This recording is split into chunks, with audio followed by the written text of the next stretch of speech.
ଜୟ ଜଗନ୍ନାଥ ପିଲାମାନେ ଯେମିତିକି ଆର୍ଆଇର ଏକ୍ଜାମ୍ ସରିଗଲା ନଭେମ୍ବର ମାସରୁ ତ ଏପର୍ଯ୍ୟନ୍ତ ତା ରେଜଲ୍ଟ ଆସିଲାନି। ଠିକ୍ ଅଛି, ତା ପ୍ରିଲିମ୍ ରେଜଲ୍ଟ କେବେ ଆସିବ ବୁଝିଲେ କି, କଟଅଫ୍ କେତେ ଯିବ ଆଉ ମେନ୍ ଏକ୍ଜାମ୍ କେବେ ହେବ, ଏ ବିଷୟରେ ଆଜି ଆଲୋଚନା କରିବା। ଚାଲନ୍ତୁ ବେଶୀ କିଛି ନଗପି ଭିଡ଼ିଓଟି ଆମେ ଷ୍ଟାର୍ଟ କରିବା। ପିଲାମାନେ ଦେଖନ୍ତୁ, ବର୍ତ୍ତମାନ ଯେଉଁ ମୁଁ ଲେଖିଛି ଆର୍ଆଇ ରେଜଲ୍ଟ 2025, ଯେଉଁଟା ହେଉଛି ଆମ ପ୍ରିଲିମ୍ ରେଜଲ୍ଟ, ବୁଝିପାରିଲେ କି। ତ ନଭେମ୍ବର ମାସ ସରିଗଲା, ପରୀକ୍ଷା ନଭେମ୍ବର 17 ପରେ ସରିଗଲା। ତ ମୁଁ କହିଥିଲି ତମକୁ 8-10 ଦିନ ଭିତରେ ସେ ଦେବ ଆନ୍ସର୍ କି। ତ ନଭେମ୍ବର ହେଲେ 20 ସୁଦ୍ଧା ବୋଧେ ନା 21 ସୁଦ୍ଧା ଆସିଯାଇଥିଲା ତୁମର ଆନ୍ସର୍ କି। ତାପରେ ରିଭାଇଜ୍ ଆନ୍ସର୍ କି ଆସିଲା, ସବୁ ଆସିଲା। ତ ରେଜଲ୍ଟ ଆସିବାରେ ବର୍ତ୍ତମାନ ଡେରି ହେବାର କାରଣ ହେଉଛି, ଦେଖ ଯେହେତୁ ଅନଲାଇନ୍ ଟେଷ୍ଟ ହେଇଥିଲା, ସେମାନେ ତ ସବୁ ଆନ୍ସର୍ କି ଥିବ, ସବୁ ଥିବ, ତ ହୁଏତ ରେଜଲ୍ଟ ବେଳେ ସେମାନେ ପବ୍ଲିଶ୍ କରିଦେବା କଥା। ତ ଏମାନେ କରିନାହାନ୍ତି। ପରେ ମୁଁ କହିଥିଲି ଯେମିତିକି ତୁମର ଡିସେମ୍ବର 31 ସୁଦ୍ଧା ଆସିବ। ଯଦି ଡିସେମ୍ବର 31 ନ ହେଉଛି ତ ତୁମକୁ କେବେ ଦେବ, ଡିସେମ୍ବର 31 ବା ଜାନୁଆରୀ 15 ଭିତରେ ଦେବ। ଠିକ୍ ଅଛି। ତ ଡିସେମ୍ବର 31 ପଳେଇଲା, ଜାନୁଆରୀ 15 ପଳେଇଲା, ଜାନୁଆରୀ 15 ଜାନୁଆରୀ 31, ଜାନୁଆରୀ ମାସ ଗୋଟେ ଚାଲିଗଲା, ବୁଝିପାରୁଛ କି। ଡିସେମ୍ବର ଜାନୁଆରୀ, ଇଏ ଡିସେମ୍ବର ଜାନୁଆରୀ ଗଲା ପରେ ତୁମ ବର୍ତ୍ତମାନ ଫେବୃଆରୀ ଆସିକି ଚାଲିଲା। ଫେବୃଆରୀ ବର୍ତ୍ତମାନ ମୁଁ କହିଥିଲି 15 ଭିତରେ ଦେବ, ଠିକ୍ ଅଛି। କିନ୍ତୁ ବର୍ତ୍ତମାନ ମୁଁ କହିବା କଥା ହେଉଛି, ଯେହେତୁ ରିକ୍ରୁଟମେଣ୍ଟ ଚାଲିଛି ଆର୍ଆଇ ଏଆର୍ଆଇ ଅମିନି, ଠିକ୍ ଅଛି, ଆଉ ଫରେଷ୍ଟର ଫରେଷ୍ଟଗାର୍ଡ଼, ଠିକ୍ ଅଛି। ଏଇ ଯେଉଁ ଏକ୍ଜାମ୍ ଚାଲିଛି ବର୍ତ୍ତମାନ ଲାଷ୍ଟ ଡେଟ୍ ହେଉଛି 22। ଯେହେତୁ ଲାଷ୍ଟ ଡେଟ୍ 22, ଯଦି ସେ ବର୍ତ୍ତମାନ ରେଜଲ୍ଟ ପବ୍ଲିଶ୍ କରିବ, ଠିକ୍ ଅଛି, ଯଦି ସେ ବର୍ତ୍ତମାନ ରେଜଲ୍ଟ ପବ୍ଲିଶ୍ କରିବ ତ ପ୍ରୋବ୍ଲେମ୍ ହେବ କି ସମସ୍ତଙ୍କୁ। ମୁଁ ପୂର୍ବ ଭିଡ଼ିଓରେ ଏ କଥା କହିଥିଲି, ଠିକ୍ ଅଛି। ଯଦି ବର୍ତ୍ତମାନ ସେ ରେଜଲ୍ଟ ପବ୍ଲିଶ୍ କରୁଛି 22 ଭିତରେ, ତ ସାଇଟ୍ ସ୍ଲୋ ହେବ, କାହିଁକିନା ସମସ୍ତେ ରେଜଲ୍ଟକୁ ଯିବେ। ତ 3-4 ଦିନ ତ ସାଇଟ୍ ପୁରା ସ୍ଲୋ ହେବ, ଯେଉଁଥିପାଇଁ ପ୍ରୋବ୍ଲେମ୍ କାହାକୁ, ରେଜଲ୍ଟ ଦେଖିଲା ବାଲାଙ୍କୁ ହେବନି, ଯେଉଁମାନେ ରିଆପ୍ଲାଏ କରିବେ ସେଇମାନଙ୍କ ପାଇଁକା ହେବ ବର୍ତ୍ତମାନ। ଠିକ୍ ଅଛି, ଯେଉଁମାନେ ଆପ୍ଲାଏ, ଯେଉଁ ନୂଆ ନୋଟିଫିକେସନ୍ ଆସିଛି, ତ ସେମାନଙ୍କ ପାଇଁ ପ୍ରୋବ୍ଲେମ୍ ହେବ, ନା କି ପ୍ରୋବ୍ଲେମ୍ ହେଇଯିବ ଆମର କାହାକୁ, ଯେଉଁମାନେ ରେଜଲ୍ଟ ବାହାରିବ। ରେଜଲ୍ଟ ତ 4 ଦିନ ପରେ ଦେଖିପାରିବେ, 10 ଦିନ ପରେ ବି ସେମାନେ ଦେଖିପାରିବେ। କିନ୍ତୁ 22 ଭିତରେ ଯେହେତୁ ବର୍ତ୍ତମାନ ଅଛି, ତ ସ୍ଲୋ ହେବ।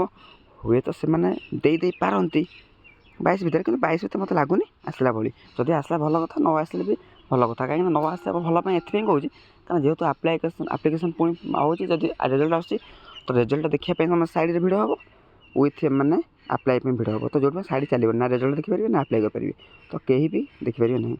ତ ତାକୁ ଦେଖିବାକୁ ଗଲେ ତ ସବୁ ପ୍ରକାର ପ୍ରୋବ୍ଲେମ୍, ତ ସେଇ ପ୍ରୋବ୍ଲେମ୍କୁ ଆଖିରେ ରଖି ମୋତେ ଲାଗୁଛି ସେମାନେ ରେଜଲ୍ଟ ନ ଦେଇପାରନ୍ତି, ଠିକ୍ ଅଛି। ତାପରେ କଟଅଫ୍ ମୁଁ କହିଲି, ଦେଖ ଯେଉଁମାନେ 70+ ରଖିଛ, ଯେହେତୁ ନର୍ମାଲାଇଜେସନ୍ ହେବ, ଯେଉଁମାନେ 70+ ରଖିଛ, 70+, ଯେଉଁମାନେ ସେମାନେ ସେଫ୍, ସେମାନେ ପୁରା ମେନ୍ ଏକ୍ଜାମ୍ ପାଇଁ ପ୍ରିପେୟାର ହୁଅ, ଠିକ୍ ଅଛି।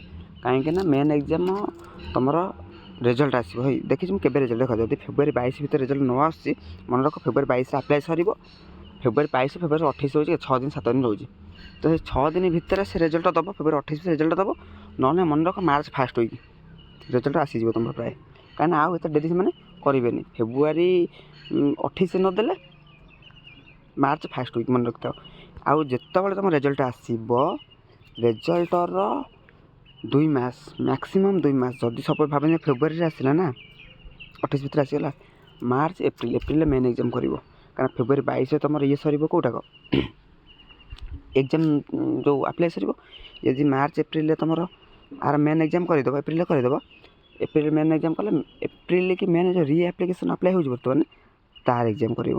ତ ଠିକ୍ ଅଛି, ମାନେ ଏଇଟା ଆମର ପ୍ରେଡ଼ିକ୍ସନ୍ କରିବା କଥା, କାହିଁକିନା କ'ଣ ରେଜଲ୍ଟ ଆସିବ, ଠିକ୍ ଅଛି, କେବେ ଆପ୍ଲାଏ ହେବ, କାହାର ଏକ୍ଜାମ୍ କାହା କେବେ କରିବ, ସେଇଟା ତ ଯିଏ କଣ୍ଡକ୍ଟ କରୁଛି OTPL ସିଏ ବୁଝିବ। କିନ୍ତୁ ଆମେ ଗୋଟେ ପ୍ରେଡ଼ିକ୍ସନ୍ କରିବା କଥା କି ଏଇଭଳିଆ ଭାବରେ ହୁଏ ଆଗରୁ, ତ ବର୍ତ୍ତମାନ ସେଇଭଳିଆ ହେଇପାରେ।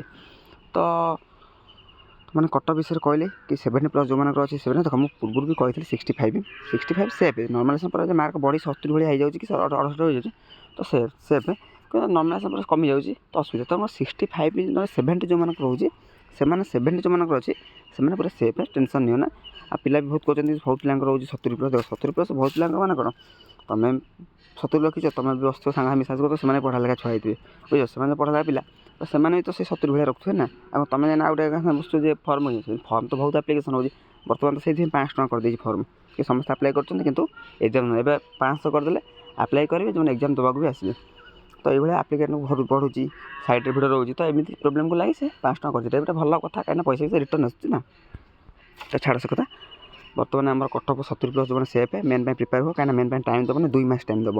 ତୁମେ ଯଦି ମେନ୍ ପାଇଁ ଏବେ ପଢ଼ୁଛ, ଦେଖ ତୁମର ରିଆପ୍ଲିକେସନ୍ ଆର୍ଆଇର ଆପ୍ଲିକେସନ୍ ଯେଉଁ ବର୍ତ୍ତମାନ ଆପ୍ଲାଏ ଚାଲିଛି ନୂଆ ରେଜିଷ୍ଟ୍ରେସନ୍ ଆପ୍ଲାଏ ହେଉଛି ତାପାଇଁ କାମ ଦେବ ଯଦି ମେନ୍ ପାଇଁ ପଢ଼ୁଛ ତ ପଢ଼ାପଢ଼ି କଣ୍ଟିନ୍ୟୁ କର କେବେ ରେଜଲ୍ଟ ଆସିବ ସେ ଟେନସନ୍ ନିଅ ନା କିଛି ପିଲା କହୁଛନ୍ତି ପୋଷ୍ଟ ବିକ୍ରି ହେଲା ବିକ୍ରି ହେଉ ଯାହା ହେଉ ସେ କଥା ନାହିଁ ତୁମେ ପଢ଼ି ଚାଲ ଗୋଟେ ପୋଷ୍ଟ ତ ମିଳିବ ଆଉ ପୋଷ୍ଟ ସବୁ ବିକି ଦେବେ କି ଠିକ୍ ଅଛି ବର୍ତ୍ତମାନ ତ ପ୍ରାୟତଃ ସେଇ ପୋଷ୍ଟ ପ୍ରୋବ୍ଲେମ୍ଟା ଏତେ ଆସିନି 23ରୁ ଆଜି ଆଗେ 25-26 ହେଇଗଲା ତ 2-3 ବର୍ଷ ରିକ୍ରୁଟମେଣ୍ଟଟା ପ୍ରୋସେସ୍ ଚାଲିଛି ଠିକ୍ ଅଛି ବର୍ତ୍ତମାନ ତୁମର SIର ଯେଉଁ ଚାଲିଛି ସେ ଆଜି ଜାଗା ବିଚାର କିଛି ହେଲାନି କ'ଣ ହେବ ବୋଲି ତ ସେ କଥା ନାହିଁ ତୁମେ ପଢ଼େଇ ଚାଲ ଦେଖାଯିବ ହଁ 6 ମାସରେ ହେବା କଥା ତୁମେ ବର୍ଷେ ଡେରି ହେଇଯାଉଛି ସେଥିପାଇଁ ଡେସ୍ପର ହୁଅ ନା ଠିକ୍ ଅଛି କିନ୍ତୁ ତୁମେ ପଢ଼ାପଢ଼ି କଣ୍ଟିନ୍ୟୁ କର ଠିକ୍ ଅଛି ପଢ଼ାପଢ଼ି ଚଲେଇଥିବ ଯେ କିଛି ବି ଏକ୍ଜାମ୍ ତୁମେ ବଜେଇ ପାରିବ ଆଉ ଯଦି କହିବ ରେଜଲ୍ଟ ଆସୁନି ଡେରି ହେଉଛି ନୋଟିଫିକେସନ୍ ଆଉଟ୍ ହେଉଛି ଛାଡ଼ ପଢ଼ିବା ପାଇଁ ଇଚ୍ଛା ନାହିଁ ସେମିତି ବୁଝୁଛି ତୁମେ ଫ୍ରଷ୍ଟ୍ରେଟ୍ ହେଉଥିବ କିଛି ପିଲାଙ୍କର ଏଜ୍ 27-28 ହେଉଥିବ ତ ତାକୁ ରକ୍ଷା ରଖି ତୁମ ପ୍ରୋବ୍ଲେମ୍ ହେଉଥିବ କିନ୍ତୁ ସେମିତି ପାଇଁ ଟେନସନ୍ ନିଅ ନା ତୁମେ କ'ଣ କର ନା ତୁମେ ପଢ଼ାପଢ଼ି ଚାଲ ଠିକ୍ ଅଛି ପଢ଼ାପଢ଼ି କଲେ ତୁମକୁ ପ୍ରୋବ୍ଲେମ୍ ହେବନି କିଛି